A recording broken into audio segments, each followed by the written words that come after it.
It's Fireside Chat, Chapter 3. So, the small crew of us, all conversationalists, storytellers, if you will, reconteurs. So anyway, we were sitting here pre-gaming a little bit because I was eating. And Rob Lynch called it fluffing, which it really is. We were just getting prepared for the talking. I thought this was child-friendly. And, can't say the word fluffing? And we started talking about marshmallows movies that are happening right now, and then we started talking about genres, and we're going to get into that, but I want to explain real quick, because this was Rob's...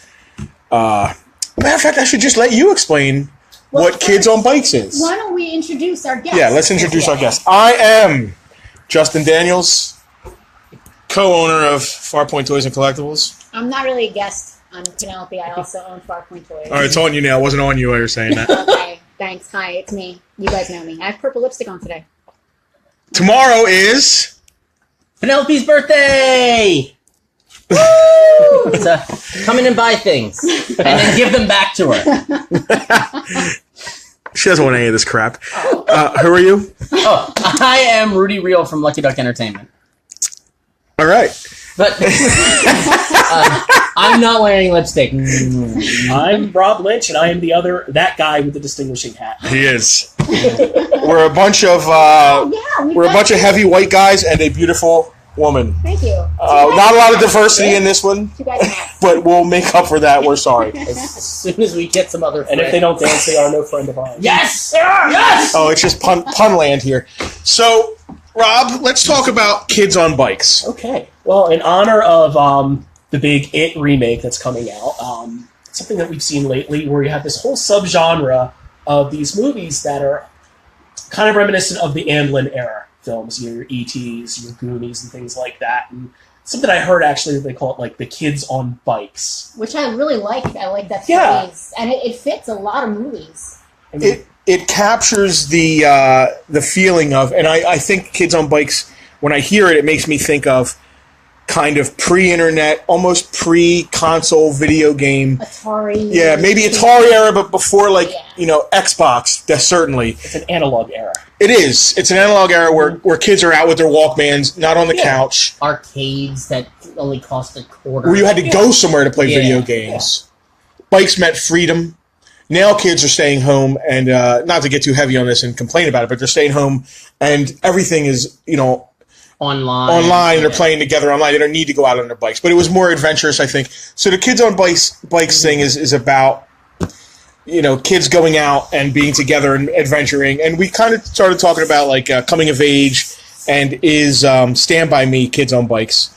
I think it is. I think it is, too. Yeah, okay. Well, why do you think it is? Because it's kids on bikes. The kids are on I don't bikes. remember them on bikes at all on that, first of all. Because that big cultural seismic shift of everything being very computer, very cell phone related. The kids in the 50s and 60s, 70s, and 80s, there's really not a whole lot of difference. Some of the cultural references are going to be, but they're not taking selfies and they're not checking in and catching Pokemon. Sure. They were, so to me, the late 70s, early 80s was the end of that era.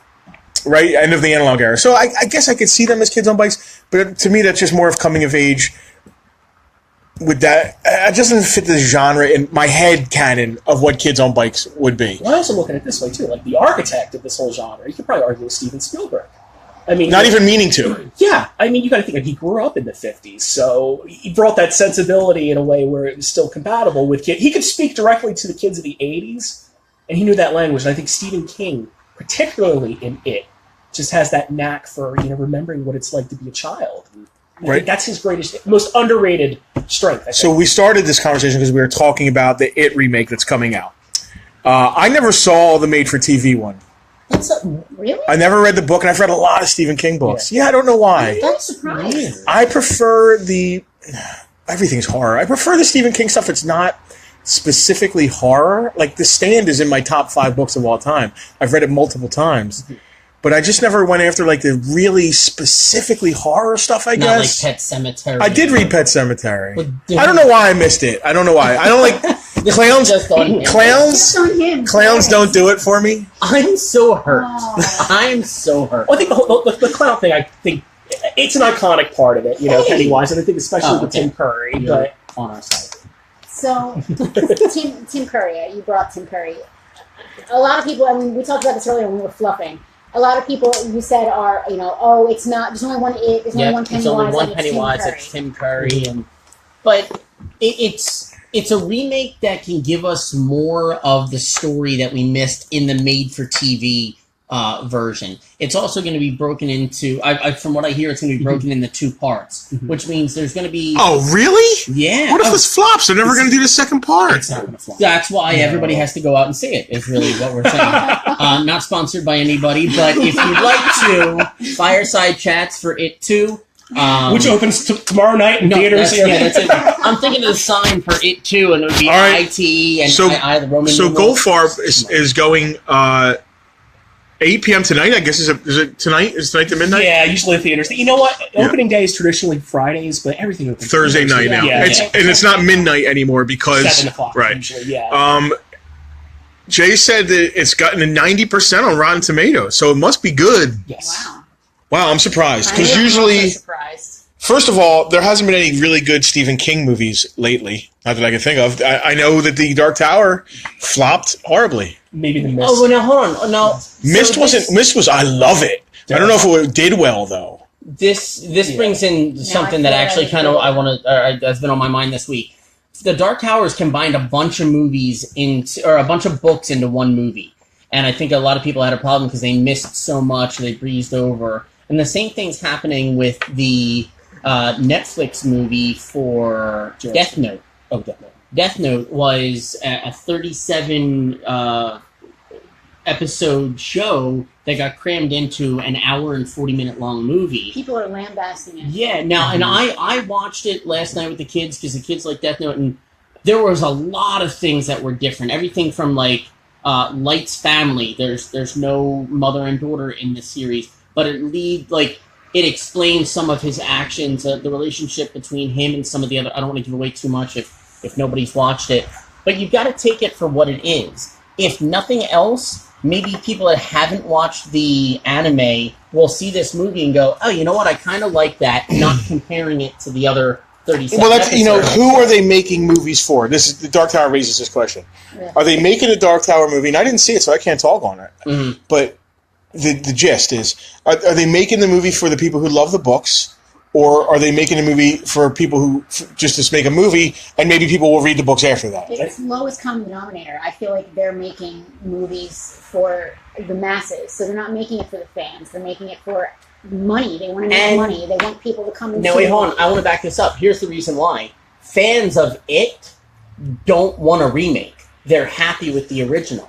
Somebody made a point on here. Jay Right. made a point on here that the original, it's not really a remake because the original was a miniseries. Yeah. So this is the actual movie adaptation, not a miniseries adaptation, which I buy. Apparently, someone from Philly, the son, is the star of it, so I guess it has local roots. And one of the kids from Stranger Things is in it? I wonder if it's... Yeah. Finn Wolfhard, I want to say. He's Richie. Yes. Yeah. Okay. I don't know who Richie is, but... Richie. Wasn't John Ritter in the... Yes. He was. And Harry from Night Court. Yes, and Harry from... Harry Anderson? Yeah, Harry Anderson. Oh. Beep Richie. Yeah. Okay. Yeah, he played Richie as an adult. I want to go back and watch that now. Was Let's it make it a point. Annette O'Toole? Oh, I used to have a thing Yes. for Annette Yeah. O'Toole. Yeah, Yeah, she was a bet. She was bad. I got She it. made a movie with Martin Short. My favorite year. Are we going off? Are we going No. off on a tangent about Was it my favorite year? Yeah. It was a date. It was all in one. Yeah.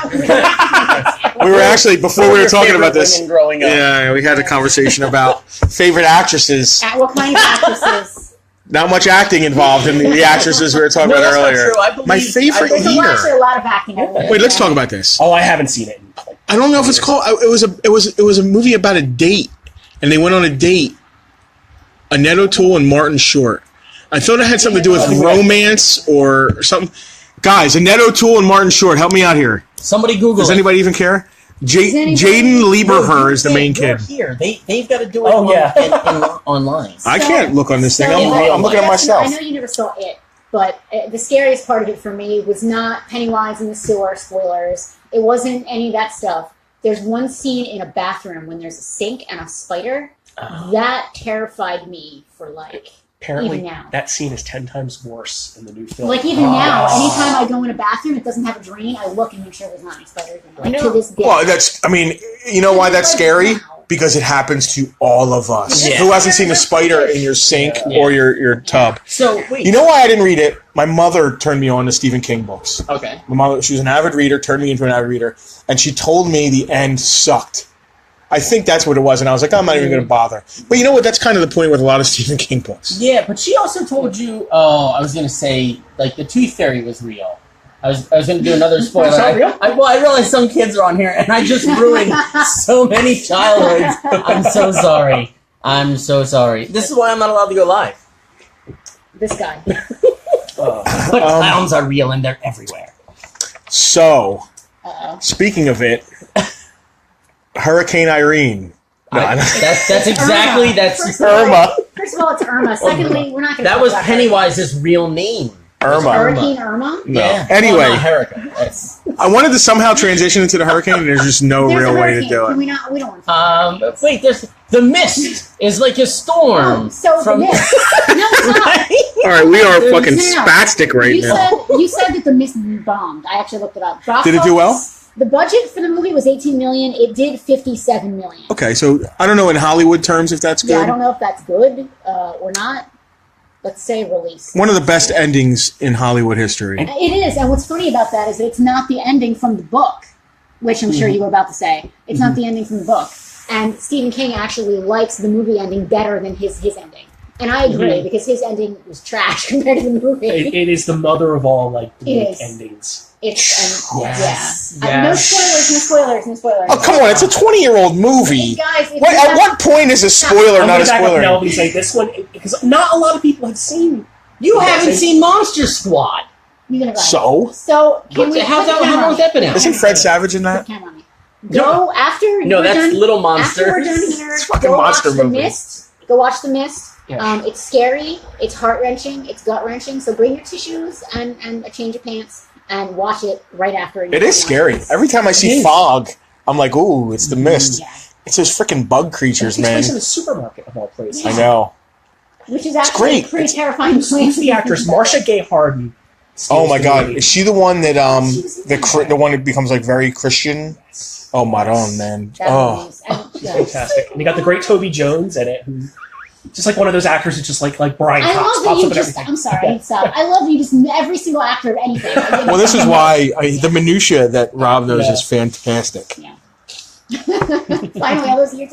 He was actually telling us about a time where we were talking about our favorite actresses, and he impromptu he ended up doing security bodyguard for one of our favorite adult film stars. Meaning she's over the age of 18. What's this I probably have hour? family that's watching this. Our as in Robin. Yeah, Robin. George Scully, The Mist was brilliant. George, it was because it was a horror movie, but it was also like a human drama with like people turning against each other, which is what they do with the whole, That's a whole modern trope. I mean, nothing against it where, there's something horrible outside, but the real monsters are us. Yes.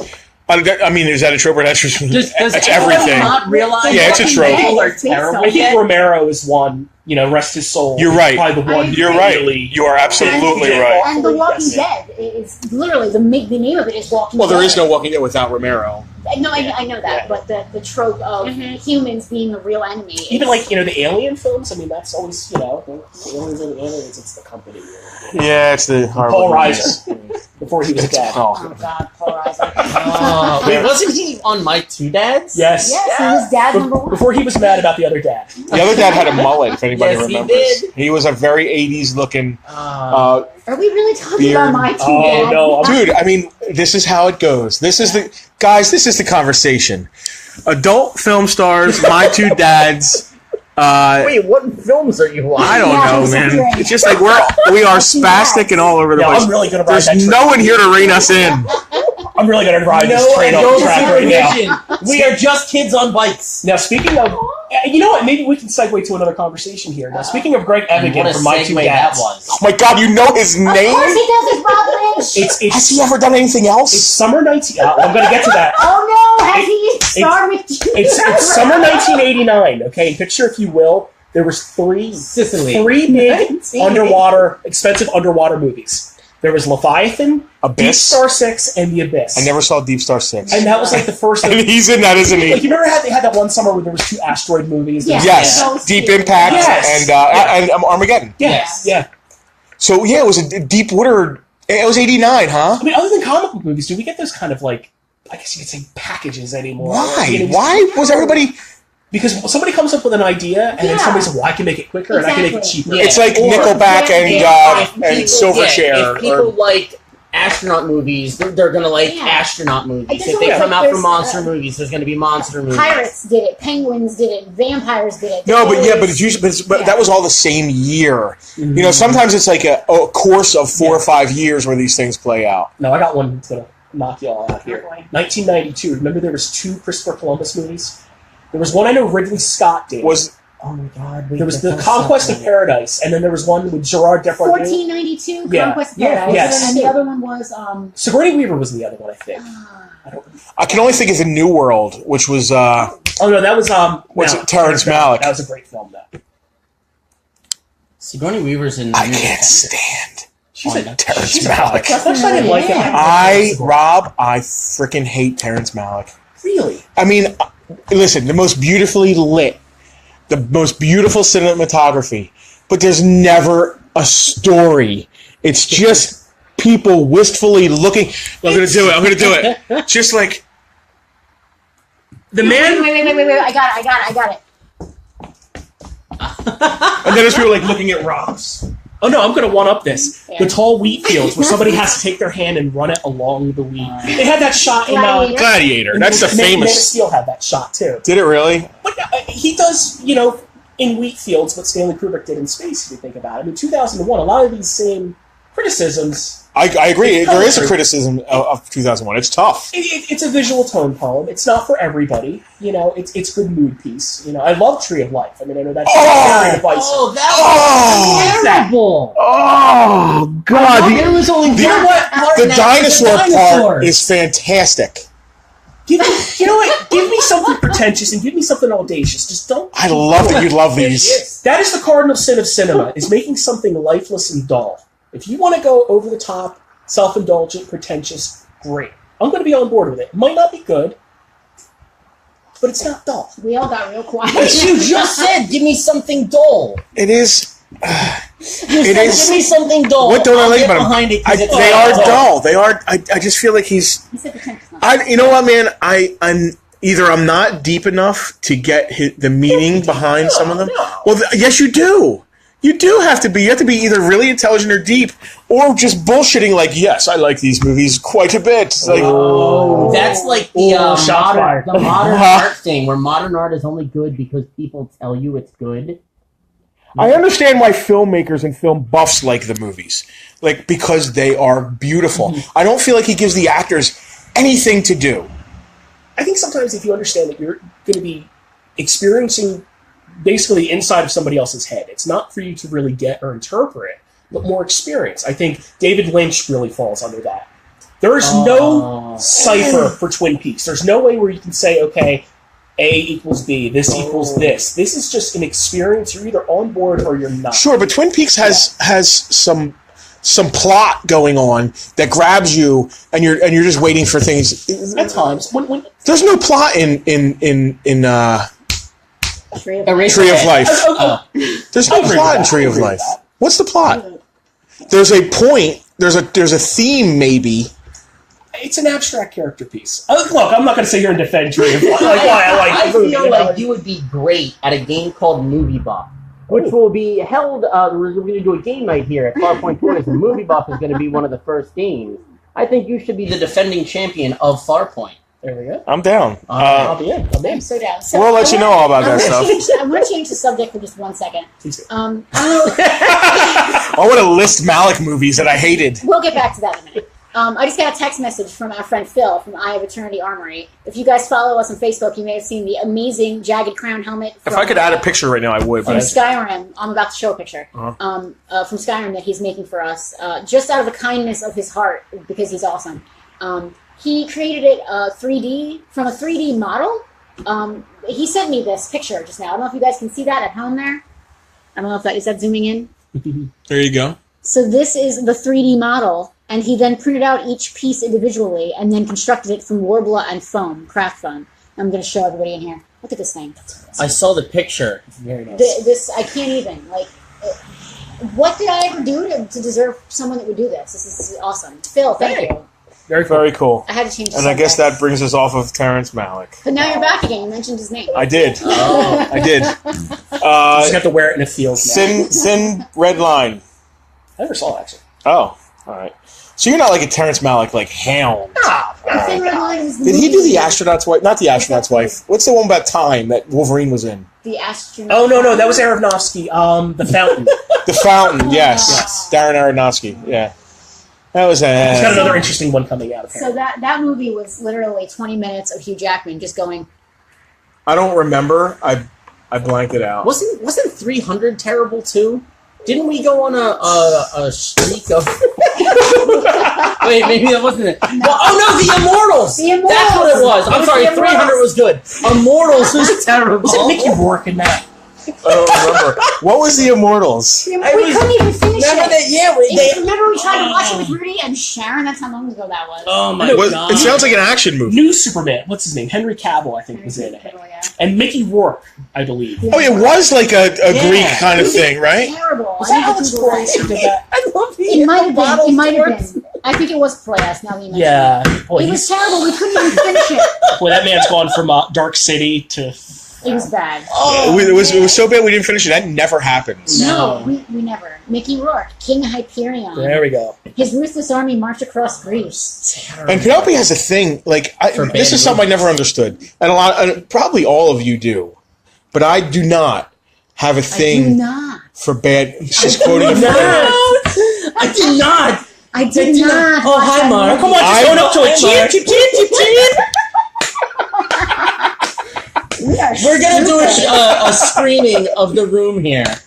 Maybe Hi.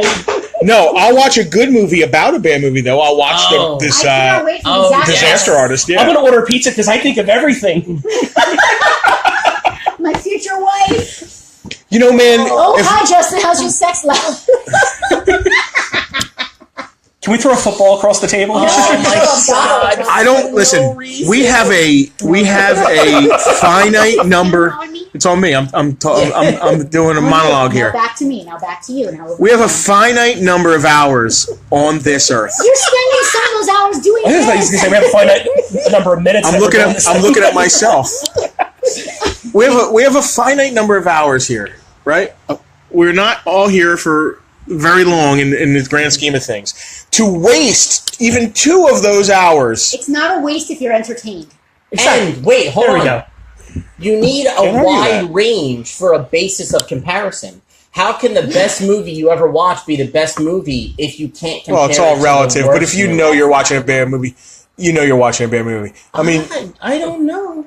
then why didn't you finish watching The Immortals then? Because Because that it was wasn't entertaining. that was a that, and I knew it was a bad movie Yeah. because I've seen good movies. It was not entertaining. Have you ever, So- have you ever seen a movie where you've walked out of it and you weren't sure if you liked it or not? Yes. Yes. Yes. And I want to say it continued this theme. Covenant, most recently. I think Prometheus was something I walked out of, obviously disappointed. And there was much that I loved about it. There was equally as much that I was confounded by it. And I think I had the same feeling with Covenant. I've been in relationships like that. You were married. He's pretty sure he didn't like it now, though. In hindsight, he's pretty sure he didn't like it. I would never. He wouldn't have wasted those finite hours. Was it entertaining? Not Are really. you not entertained? Tell us, Rudy.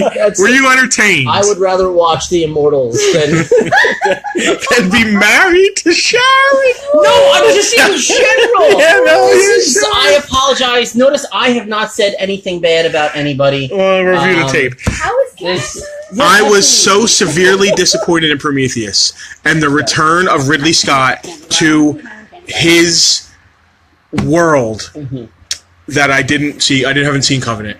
Dude, let me tell you something. At our old location with our old partners, we weren't allowed to talk about Prometheus anymore because we had such intense arguments about it. Like we weren't even allowed to bring it up because we were so. There were only like 2 people who liked it, and those 2 people notoriously had bad taste. I still love you, people. I still love you, but notoriously bad taste. I doubt you're watching this anyway. Can we say that something that like inspires that kind of argument has some kind of merit, at least? I mean, you would hope, yeah, dude. I mean, how does a guy? And this is all I'm going to say about it. Well, how does a guy that made some of the smartest sci-fi in the early 80s, right? At least defining the genre and not going, he invented the tropes, possibly. I have an answer for this, actually. Make the most horrible, tropish, dumb scientist.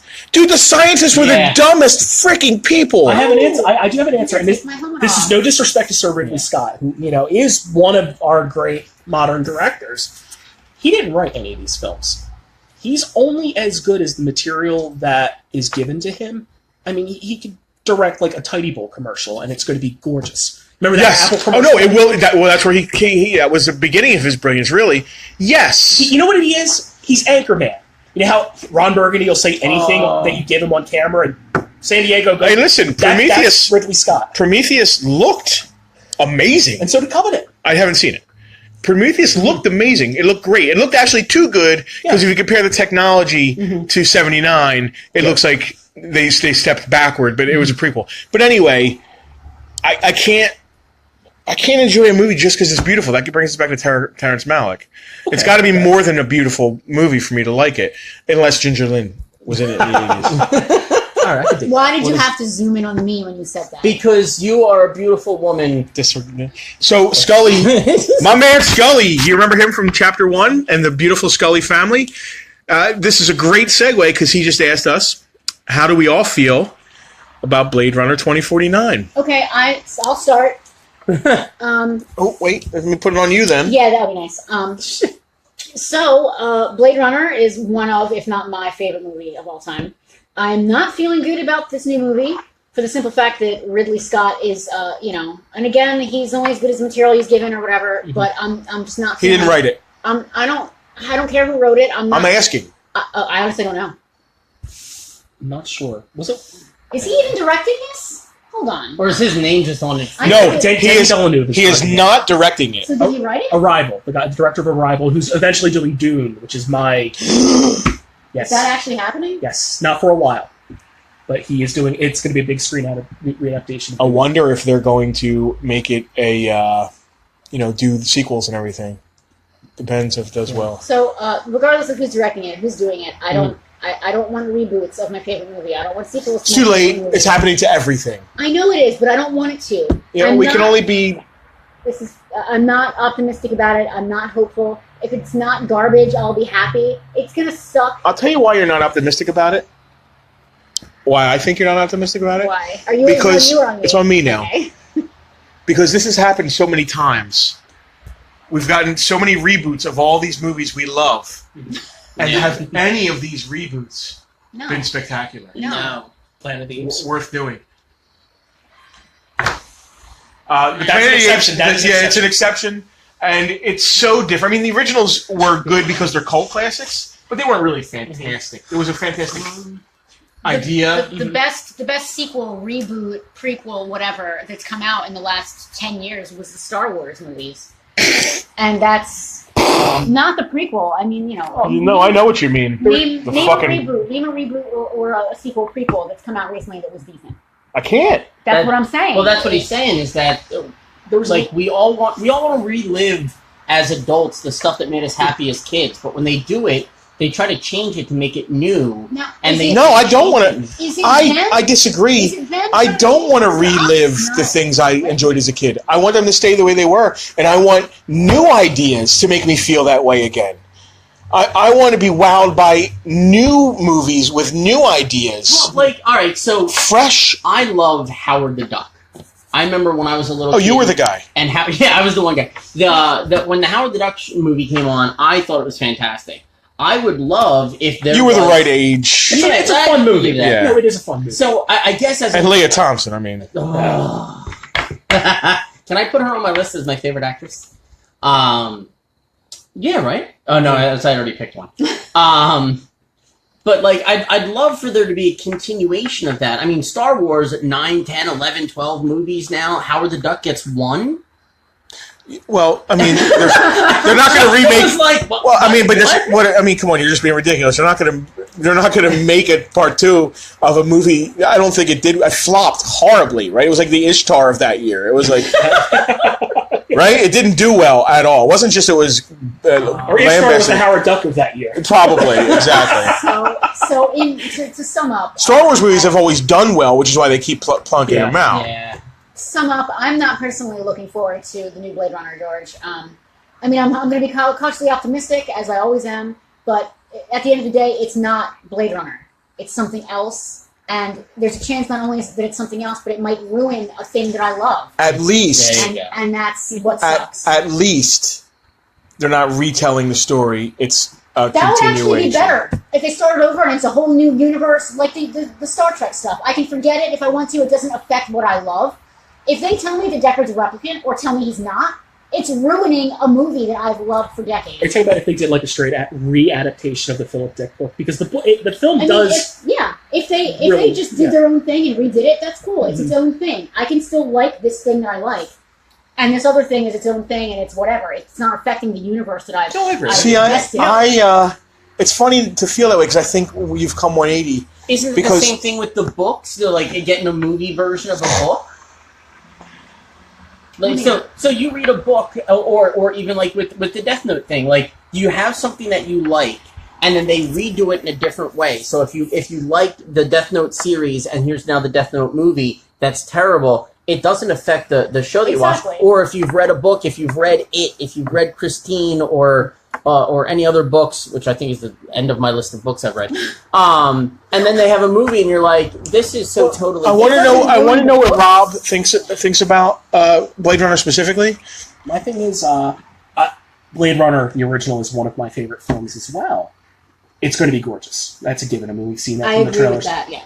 If it's thoughtful, if it's able to tell its own story that expands on the mythos of the original while also doing something that is worthwhile and worth telling and expanding on again, I'm fine with it. Yeah, that's all you can hope for, right? I mean, that's the best you can hope for. And they're already doing a lot. I don't know if you've seen any of like the online. There's like interactive websites and like timelines. They're doing an amazing job of broadening the scope of the original story. But I don't want them to do that at the expense of the original story. Like I said, the example I gave about Deckard, you don't know if he is or isn't, and that's one of the beautiful things about that movie. And you don't want them to... If they tell me, I'm done. I'm out. They're going to tell you. I know they're going to tell me. I don't want to know. It's coming. I know. So I think I would rather see a continuation of a story, as long as it's like same actors, at least Harrison Ford's in it, than a reboot. And I say that because of the Conan redo. You know what I mean? I would much rather have seen a even a King. Yes. Yeah. Even not done well, at least it's a continuation of the Arnold Conans than them rebooting it. It's almost sometimes when they redo a movie, almost always when they redo a movie, it's a slap in the face to the original movie because they're redoing these great movies that don't need redoing. They're not redoing Howard the Duck. They're not redoing crap. They're redoing great movies. What? Two other, but believe me, there will be another Howard the Duck. Two other remakes that happened that really bothered me were The Day the Earth Stood Still. Yeah, remake. Garbage. Yep. And Clash of the Titans. Oh. Garbage. That got a part 2.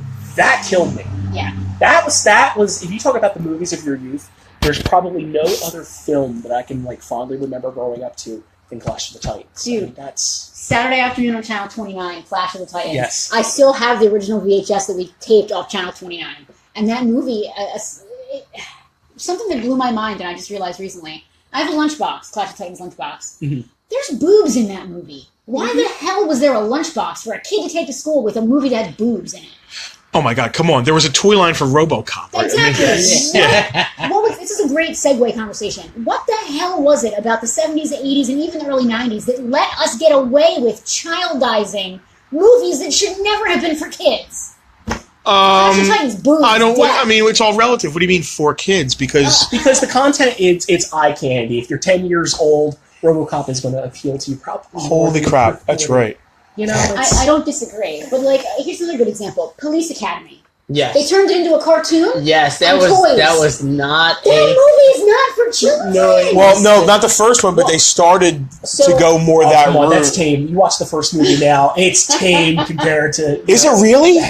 Yeah, there's some Is it? Oh, compared to The Hangover, yes. But it's not tame as far as, like, making kids' toys out of it. I mean, Lassard's getting a BJ behind the podium. All right, so what about the same thing with the Monster cereal, Count Chocula Blueberry? Like, monsters aren't for kids, right? No. So There were cartoon versions. You make a kid version of it, and it separates it from the main thing. So the movie Police Academy It's a family is not. It's so hilarious. Wait, hold on. Same thing with. Why? Who said, you know what, we should market this towards kids? You know who? The guy who wanted kid money. Yeah. That guy who wanted kid money. How about Tales from the Crypt and Tales from the Crypt Keeper? Right. Tales from the Crypt Keeper was a Saturday morning, Goosebumps-esque. Rambo and the Rambo cartoon. Yeah, stuff like that. Why? But now, like, as adults, you look at it and you go, oh my god, that's so great. The real Ghostbusters cartoon, I think, is a completely different entity from the Ghostbusters movies. In the sense that, like, you can like so much more of the cartoon because there's toys, there was games, there were playhouses, there were more episodes than 1-2 hour long movie, and that's it. You have nothing to show. What do you? Maybe a poster, maybe a shirt. There's more to indulge in, and especially as an adult now, like I like having merchandise of things that I like. I just came here and bought Tales from the Crypt Keeper toys. That was, what, 10, 15 years ago? And still as an adult, You basically have one brand to thank for all of that. one person, one brand that knocked all that merchandising crap into the stratosphere. And who is that? Are we all going to be quiet, or are we going to... I was waiting, because I know this. Who do you think it was? I want to say Hasbro. Well, no, I mean, like, based on what... That beard. I want to say, like, G.I. Joe and toys and... That beard. Star Wars. We were talking about that last week.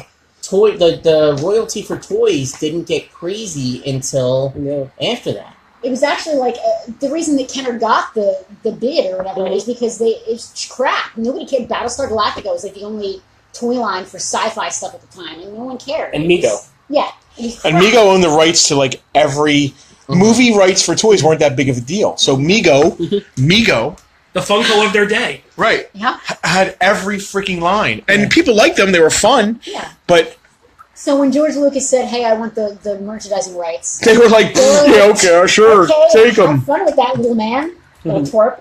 And then he started making Ewoks. So Porgs. I am so excited about Porgs. I want all the Porgs. All the Porgs. I would maybe take one Porg. What's a Porg? A Porg is this year's Ewok. / Furby. Yep. / Furby. I'm expecting Porgs to go crazy this Christmas.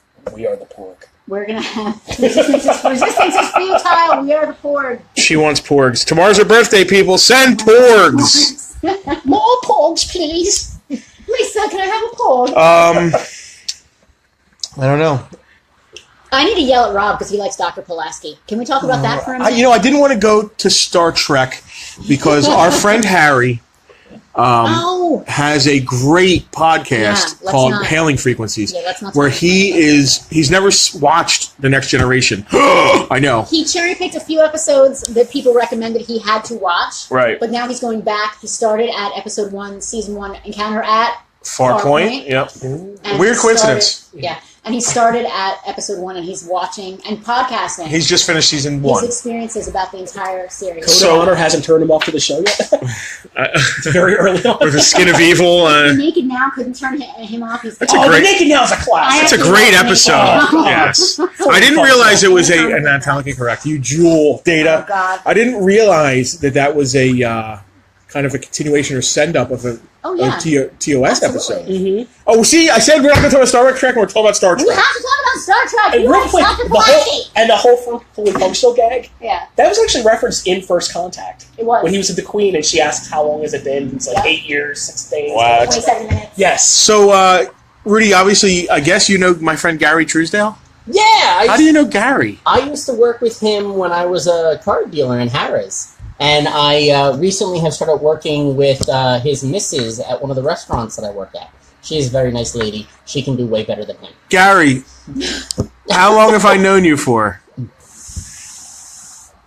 I can't tell if you're. I don't. It's on you. I know it's a long time because we had talked before when he saw the mutual friends, and he's like, "How do you know Justin?" And I was like, I'm just one of the, everybody knows you and everyone knows me. "Yeah." So It's just we're the way it bound. is. Nobody knows me. We're How about you? Yeah. masses in space that are bound together through some gravity type. Tilton Billiards, man, it wasn't Tilton Billiards. Yeah, 30 plus years, definitely. Anyway, Tilton Billiards? Veronica Is that where you Gresham ginger likes that we're talking about Star Trek. Oh, hi, Veronica. Hi. She was at our cereal She party. came to our cereal party and brought Cool. her daughter, who won our I hope her daughter's not watching our. Oh, I really wanted that Idiocy. I'll Real Monsters thing. You're very. There very- was no Island Rim Monsters thing. It was just Scooby-Doo. Oh, it's just Scooby Doo. Yeah. There's Oh, also he met you at Tilton Billiards. No, really? Dude, No that one's was caring about this forever conversation. ago. Yeah, can we stop talking about who Rudy knows? Rudy knows everybody. Let's get back to yelling at Rob about Dr. Pulaski. What is your thing with Pulaski, man? Look, she's a flawed character. You know what? It was a nice. But here's the It was thing about. Veronica's niece, not her daughter. Oh, I'm sorry. Let's give a shout out to her. Hi. No, that's let's give a shout out. Hi. That's it. No. Congratulations to the winner of the door You were prize. doing magic tricks at Tilton Billiards. Yeah, that's You Shock. tool. Did he have on? All right, I have to change the subject real I know quick. he was Did wearing. he have on like giant pants? Yes, I know he was wearing. And, this is what he was wearing. Right? He finally grew into them. Rudy was wearing that day. I'll harken back to that day, 1999. I'm going to say Oh. he was wearing that exact hat, not that style, that actual hat. Oh wow. No. The glasses. Come on. He was wearing a white button-up shirt and those giant kick pants. Suspenders of some biggest pants? They were like Jenkos or something. You have a decent amount right. I didn't start the derby until about 2001. Okay, so Before it was 2 that, years I was off. wearing the caddy hat, the Jeff cap. Jenko, yeah. Yeah, definitely. Gary said Jenkos. Definitely the Jenkos. I love those giant, like 38-inch ones. But I tied them at the bottom because I didn't want to mess up the bottoms by walking on them, so they looked nice. Very Aladdin-ish. Which, if I can bring that style back, You were a denim Aladdin. I was a denim Aladdin. I don't even understand that. Um, Anyway, back to yelling at Rob. So- Wait, no. Oh yes, no. Saved by the Jankos. And we're back. Yes. Kerry is watching. Rudy's been wearing that same outfit since he was in Batman Returns as Oswald Cobblepot. Oh, Man, that's just rude. Now I want to go get Oswald. Where is he? Ooh, man. Well, That's rude. one of the Ooh. smartest villains, might I add, though. wah, wah. Yeah. Here I am defending the penguin. Yeah, what that's what is true. life? That's So, It's not. well, it's good. You know, it's good, man. It's good to know that you have always known who you are. Yes. You landed on that person at an early age, and you've run with it. Yes. And everyone freaking knows you as. Yeah, they don't You. like you, but they Yeah. know you. Well, he's not a nice person. I'm a good So- person. He's not a good person. Hashtag. I am a good person. No hashtag. I have bumper stickers Hashtag, wait, and put it on me, put it on me, put it on me. Hashtag walking Walking angel. angel. I'm a I good feel like person. we I need- do good I feel things. like after this, we need to tell Rob and the walking angel story. listen, I am. Well, I think on here we tell Rob the Walking Angel story. No, that is We that is. could, I guess. So speaking of Walking Angels, Listen, in so- season 2 of Next Generation, Walks like an angel. Talks like an angel. I'll think of another song. We are. so all right, let's put it back on track. Rain. Yeah, She's a flawed character. I mean, look. With all due respect to Next Generation, which I love. Let me pregame this. Okay. In season 2 of Star Trek Next Generation, they replaced the Doctor, Dr. Crusher. Dr. Crusher, Beverly Crusher. who was, I believe, away having a baby Yes. in real life. Yes. And they brought in a temporary replacement, Dr. Pulaski, who was a complete bad person. She was an asshole. She started out. She was confrontational. Yes. She was difficult. She clearly did not gel. And actually, in a real life, Diana Muldaur really didn't get on with the cast as much. They were a very tight-knit family. So After season one, just from one season, she was old school. She had been in TOS. Yes, and it's different. I mean, like where Whoopi came in, I mean, really an outsider and fit right in. I mean, she just, Well, I mean, probably being a comedian didn't hurt. Mm-hmm. She probably came in making jokes. She's probably very friendly, knows how to get her way in. She's a good person. Unlike you. Hashtag I think my thing about Pulaski, she is the poor man's McCoy. And I think it was the attempt of the show to bring somebody, Scrappy. not as formal. That's one of my criticisms, especially about the later Next Generations. I think it's very formal with one another. You don't really get that loose familial feel that you did on the original series and what you would get later on Deep Space Nine. And I think that was at least an attempt to bring that kind of character in. Now, I know the reason that she's really unpopular. I never realized it until he said it. It's true. Yeah. Everybody's very cold. She's very down home. And here's the thing. She was cold to Data earlier on, and I think that's the point. But there is an arc to her where she does grow to... I don't disagree. To, appreciate him as an individual. And you see that in Measure of a Man. Kind of an obscure episode in the second season called Pen Pals. Harry, stop watching now. Where Data's a glorified refrigerator. Stop. Are you friends with Harry? Oh, yeah. Are you going to be I would on? love to be on there, actually. For the second season, and there's a couple other Oh, episodes. I think second season's booked. Yeah. You need to be on, man. Yeah. Maybe next time we book a thing, we have Rob, too. We are doing Measure of a Man. But there is... I figured you guys... That is actually one of my favorites as well. I'm doing next season, yeah. Harry, I'll tell you later what episodes I want to do. All right. Third and fourth season. But no, there's this episode, Pen Pals, where, cut it short, Data basically breaks the Prime Directive to help this doomed planet. I just watched it yesterday. And he reaches out. It was a young girl played by Nikki Cox, who was married to Bobcat Goldthwait. Wow, that was Nikki Yes! Cox? Nikki Yes! Cox. Oh, my God. Oh, Is she on your list, too? Yeah. Well, she was for a Yes. time. I mean, She what a was. redhead bombshell. But she was on that Unhappy show where Ever Bobcat After? did the dog head Unhappy. mouth. Yeah. He was a bunny, sir. Who remembers Greg the Bunny? I Rudy, do, but I don't want to admit stop. But anyway, he it. basically I love her. kind of defies Picard. I mean, he's getting poo-pooed. Yeah. Is that a word? Poo-pooed. Sure. By Riker, by Picard, that he's doing the wrong thing, but still he goes down to this planet, and he brings the girl up to the Enterprise. And of course, he's getting, the riot act by Picard. And it was Pulaski said, you know what, Data, you did the right thing. You did the human thing. And it really should have turned the audience around on Pulaski. I think it was supposed to, but it still didn't because she wasn't Crusher. I mean, I miss the character. I mean, I think she was a lot warmer later on with everybody, a lot more, less formal. She warmed up. And they never... Yeah. And then she was gone. They dropped her and she's gone. There was actually a very, blink if you miss it, passing reference to her in Voyager's finale, Wow. of all things. But You were the one guy who saw Voyager's finale. in the future, they're in Tuvok is in a hospital, Yeah, and you hear them page Dr. Pulaski. Oh, that's cool. Which is, but trivia. That's all I have to say about Rob and Pulaski. Well, I mean, listen, I got to tell you, Rob. Rob, I'm joking. I'll say it for you. No, I'm joking.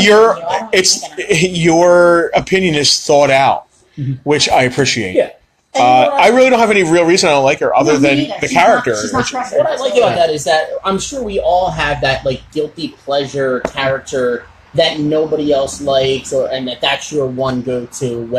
Whether it's the kids that like Donatello over all the other ones. You have to admit, he was one of the least popular of the four turtles, but there are still kids that are diehard Donatello fans over Actually, the rest. now, after the Nicktoons cartoon and stuff, Donnie is a lot more popular now. Really? Because he's the nerdier one. Oh, and I nerd's think cool the now. nerd thing is Of course, cool not now. when we were When younger we were kids, and we we were got nerds. jammed in lockers. Yeah, right? I never got jammed in no Well, it's because you weren't a But nerd. you would not fit Are in a you locker. kidding me? I was a No. Gary listen, Truesdale. Was I a nerd? You would not have fit in a locker. I was about to say. No, that's why I didn't get jammed in a locker. I nerd. yeah, you were hidden nerd though. Even No. I was a nerd. Grade school. okay. I fought Everybody's against a it nerd in grade in my school. teenage years. Oh, all right. I completely was like, I'm not a nerd. I'm a tough guy. See, well, we're talking being in high school, being a teen, and being nerd and proud. Justin was the guy at the mall with a chain from his nose to his ear Jesus. and a cape. I'm not exaggerating. Okay. That was one of the incarnations. This is the guy with the shaved. That sounds like a freaking nerd to me. Weren't you making fun of me a few minutes ago for wearing Jenkos? No, I mean, God bless you for landing on the person you are now and staying there. I've been all over the place, man.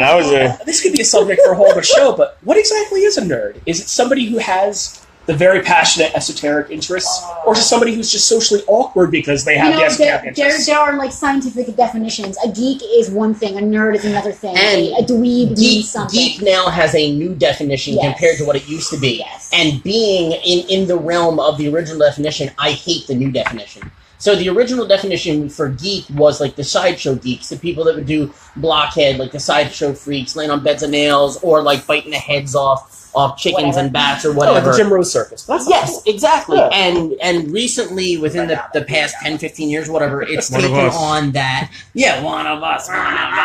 Gooba Gabba. It's taken on that realm of like the computer nerd geek squad. Well, a geek is someone, when they say geeking out now, it's when you're really passionate about a specific thing. And you could be a geek about a specific genre now. See, yeah, and I'm a G.I. Joe geek. There should be just a new word like enthusiast, but enthusiasms. Yes. You got him. I got him. I got him. Rudy, name that movie and I'll give you $20. I don't know. I'm not going to do that with you. I know you know what it is. That's not the good. That's not right. It's close. It's close enough. You got him? Yeah, I got him.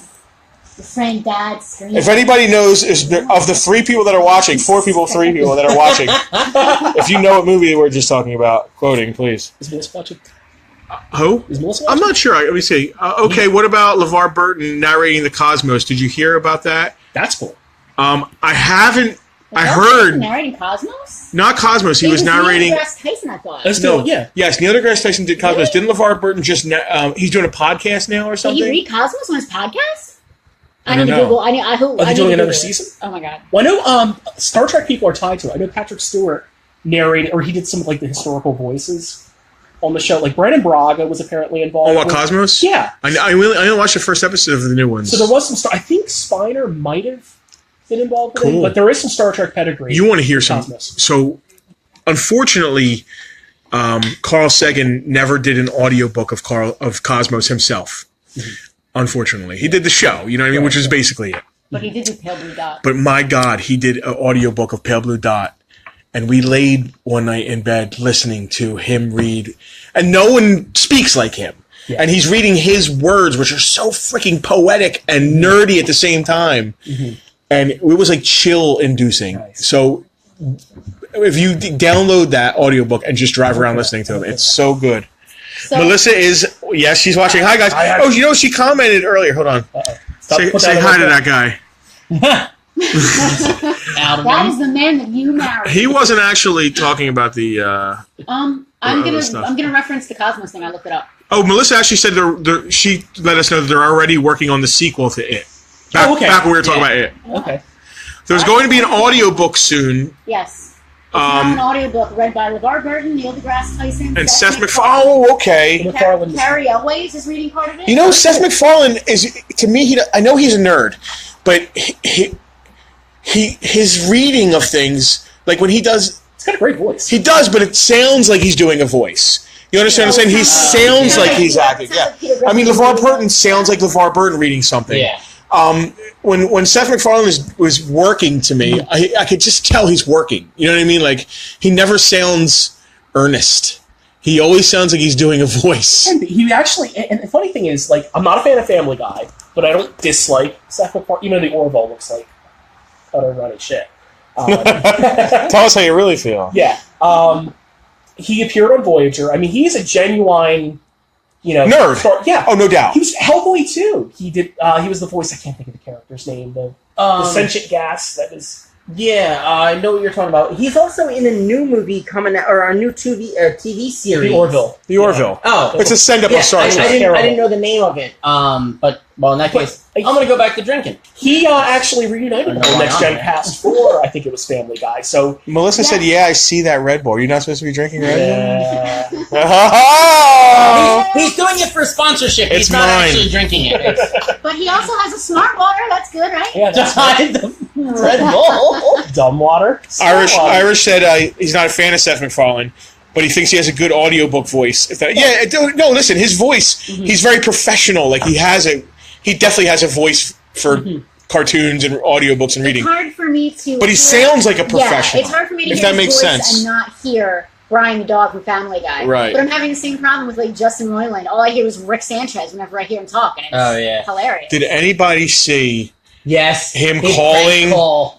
what's the... Joel Osteen. When the lady starts, like, speaking in tongues. He's still yelling at Rob, do you watch Rick and Morty? I just started, actually. It is worth it. It is. I have not seen any of the new season. It's some of the smartest and most heartfelt sci-fi on TV, and it's ridiculous that it is, because it's a show about a boy and his grandfather. It's the best sci-fi on TV right now. I'm really late to that party, but from what I've seen of it, So were we. But it's good. It's well worth it. It's hilarious. What are you watching right now?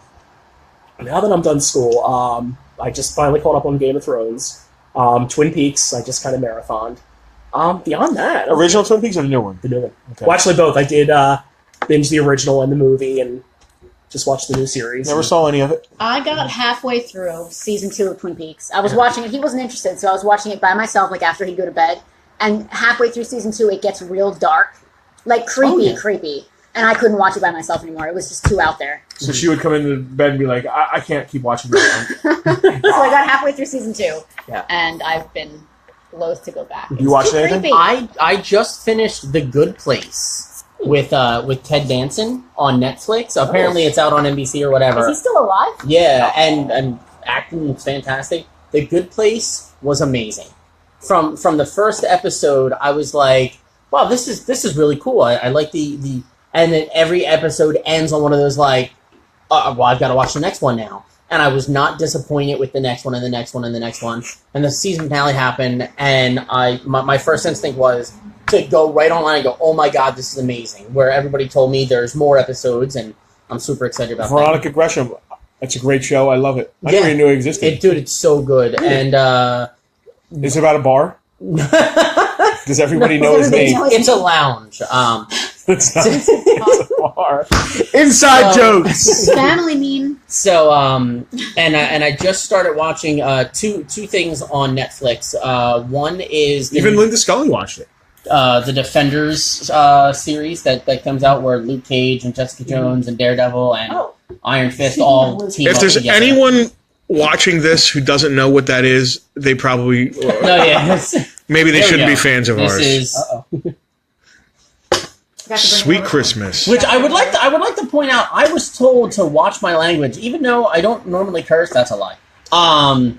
Who the hell told you to watch your? And I am the only one, I'm pretty sure, that has not cursed on this yet. Good for you. I don't know what the hell. I work blue, buddy. So, and I haven't seen the Defenders yet. Neither of you, right? I'm only 2 or 3 episodes. Because I haven't watched Iron Fist. And I heard such bad things about it that I don't want... You can skip it. Can I go right to Defenders?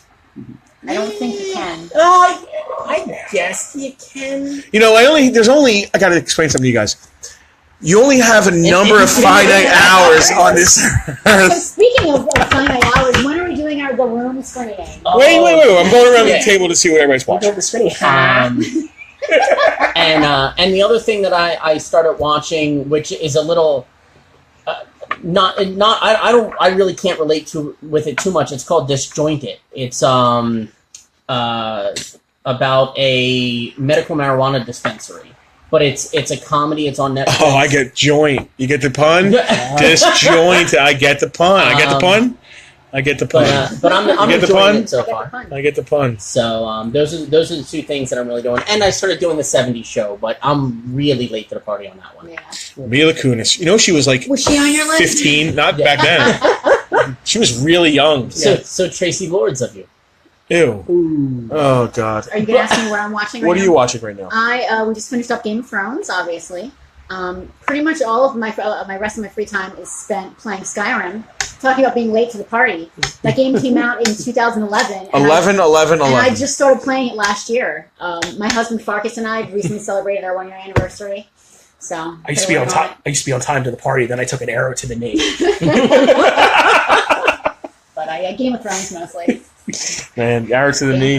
Arrow to the knee. You know what's funny is that the arrow to the knee is like a meme everybody has. Yeah. I have all the add-ons installed already on my game, so I've never once heard a guard say arrow to the knee. Yeah, because it takes over the everywhere when you first started. I have the pop. Yeah. It was like a limited pop. It was Yeah. an exclusive. I don't know if it was Hot Topic or GameStop or whatever. Yeah. But it's a Whiterun guard. Whiterun with guard. An arrow in his knee. Awesome. Come on. Jeez, they So have I pop like culture to say, under I control. have never heard a guard say arrow to the knee. All they say is, I heard they're reforming the Dawn Guard. Vampire Hunters. That's because you have the Dawn Guard download. See, that was all before the Dawn Guard DLC. I've experienced that from day one.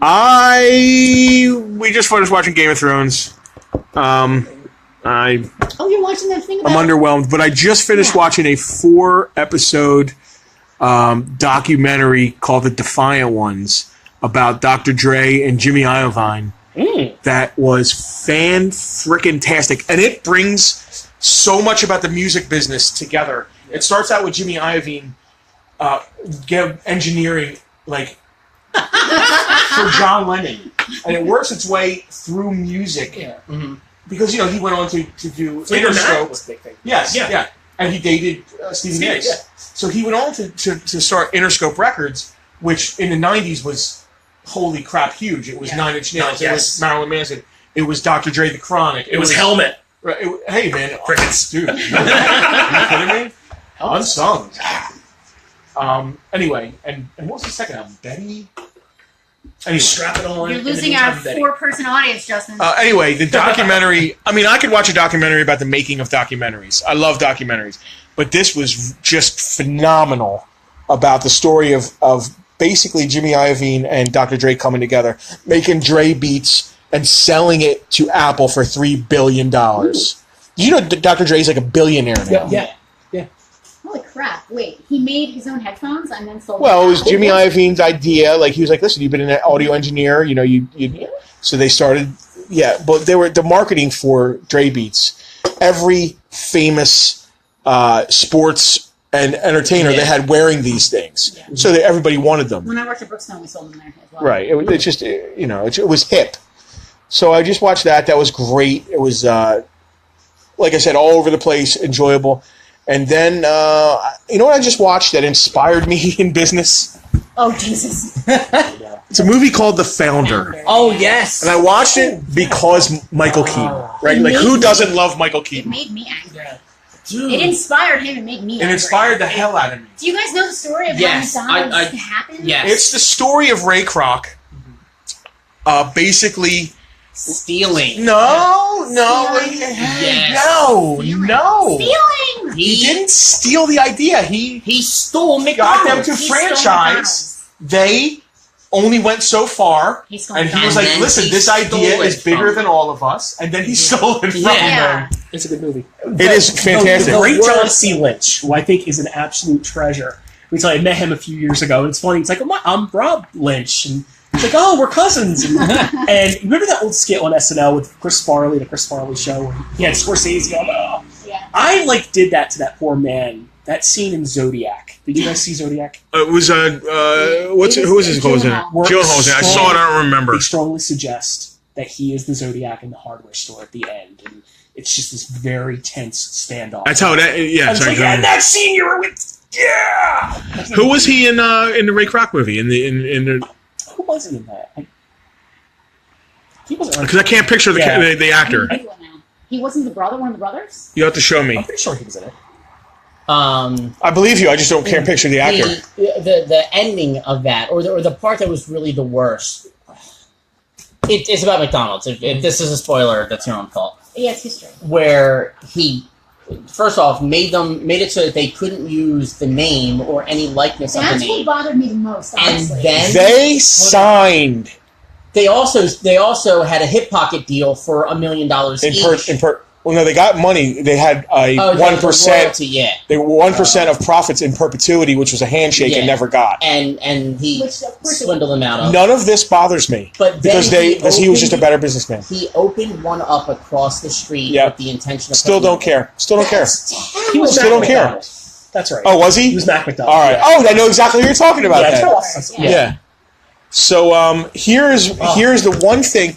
I respected his business acumen. He was a freaking hustler. He knew what he had. He knew how to market it. That's said by the kind of person that would like go in business with somebody and then leave and open up a shop like right up the street. That's not exactly. That's not exactly what happened.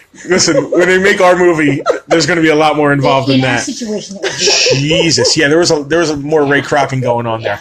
Put it this way, and this is the part of that movie. This is the part of that movie that I didn't. Just got surged. This is the part of that movie I didn't like. Listen, this is the part they're going to use this in frickin'. Yeah. It's going to be in court one day. Delete.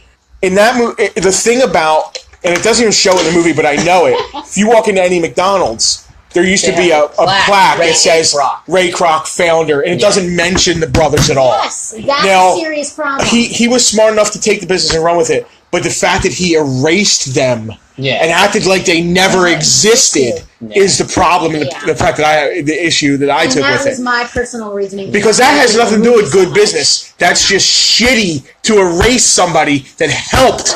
Oh, wait, is this getting too personal? Because that's the goddamn story if you need to hear it. So anyway. It's like Mank and Manko. Wow. Oh my God! And yes. Manko It's and like Manko. total And like Max. like total revisionist history. When you go in there and sit down, it's like We just talked about this. All of their articles, they like edited them out. best pizza of 1987 was Manko and Manko's. It's like It's ridiculous. we were never at war with Oceania. It's freaking Yes. ridiculous. Yes. I hate that. You know what? You can be in a different place right now in life, Yeah. but you have to appreciate where it is you came from. Yeah. All the bad things that got you to where you are now. Not even bad. There were good things then too. Yeah. I'm sure Mac and Manko had good times together. And Max is still open in Wildwood. I don't know if you guys. Which one would this? You know what? F them, because they don't take anything but cash. Step into 2017, man. Hold on, they don't take any they Credit. don't take cash because they're swindling. No shit. Oh, like you have never done anything illegal. I'm not swindling the government for any We taxes are not tax evaders. at all. We take cards here. It really annoys me that in this day and age there are companies that are like, oh, cash only. Like, it's too easy to take cards now. You just have a PayPal account and you have a swiper and you take cards. Yeah, there's only one reason to not take cards. Speaking of that, you should have one on your swear jar right there. Yeah. Because I'm sure I racked up a little I owe it some money, yeah. Yeah, see, Kerry's laughing because you're busting my chops. Nice, Rudy, yeah. So, on that... On a better note than that, come on. Veronica agrees. Veronica, I'm sure a lot of people agree with that, man. It's just, it turns me off to spending money at a place when I walk up, and who really carries that much cash anymore? But the thing that pops in my head immediately when they're like cash only is, oh, you don't want to pay taxes on your loan. Well, now there's another reason for it too, which I think is just as terrible.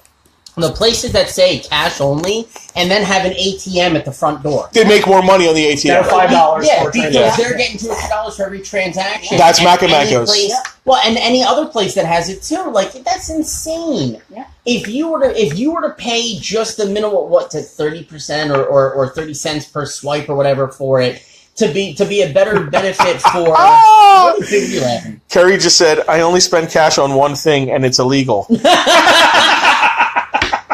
Was that documentary you were talking about? Just doing it? Oh He yeah, needs to move to California or Colorado. and do what's better for the customer. And I know places like this, and I know I do it if I'm working with somebody that has a budget. If I can, and as long as I feel that I'm not really being taken advantage of for it, I'll cut deals, because if it's better for the customer, then it reflects better on me. If you're somebody that, and if you're not paying the taxes on it anyway, I mean, you really can't at least put an ATM. Didn't one of them, didn't either Mac or Manko? He's in jail for tax evasion. Yeah. Hello? Hello? Did you not learn anything? Wait, seriously? Yes. Yeah. Yeah. That's why it's Manko and Manko, because Mac went to jail. Well, soon it's going to be... Did Not not pass to be go. nobody. Not Who's going to be... Who gets it Yeah. next? And blank and blank. And so, somebody told me like it was a real light sentence too. Well, because he probably had plenty of cash to pay a lawyer to get off easy. And it was all cash for $20. Did this conversation go all over the place for you? Is this? Don't You know what would have been better if he could have listed off the lawyer and the district attorney and all of the people that played the part in the hearing for the Mac and Mango thing. That was funny. Back in '89, he also did the parking ticket attorney too. Yeah, she just knew all the connections for it. So usually we end our deals with some sort of question or something. Like we pose a question to all of us that we answer as like our final wrap up. Do you have a question you can ask us? No? Well, do not ask us who our favorite actress is. No. Well,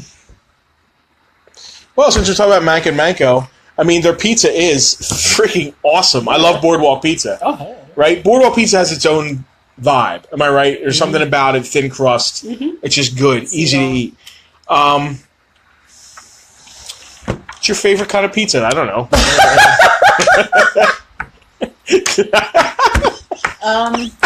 Really? The hard-hitting questions here. No, a legitimate question. I don't know, man. Does Angry react if your favorite pizza was the Friday pizza? No, the question really should be, how do you feel? Well, that was Elio's. How do you feel about cash-only businesses? Right? Like, how do you? What's your stance on cash-only business? So, as a small business owner myself, cash-only businesses. I'm a lawyer. Cash-only businesses need to step into the 21st century. Stop trying to evade taxes. Help out your community.